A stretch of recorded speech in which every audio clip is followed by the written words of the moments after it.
ஆதம் நபிகிட்ட அல்லாஹ் சொல்கிறான், ஆதமே இவன் உமக்கும் உம்முடைய மனைவிக்கும் பகைவன் ஆவான்.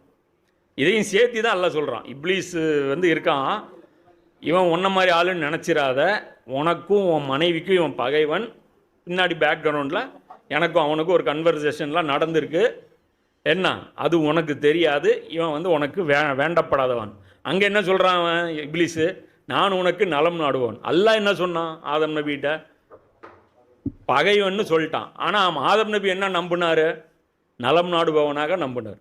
அப்போ இந்த இடத்துல எவ்வளோ தூரம் நம்ம இப்லீஸை எவ்வளோ லைட்டாக எடுக்கிறோம், அவன் எவ்வளோ பவர்ஃபுல்னு பாருங்க. யாருமே வழி கெடுக்கிறது இந்த ஜமாத்தில் போய் வழி கெடுத்தவில்லை, அந்த ஜமாத்தில் போய் வழி கெடுக்க ஒரே ஒரு அட்வைஸு அல்லாஹ், அதுவும் அல்லாஹ்ட்டிருந்து டைரக்ட் அட்வைஸு.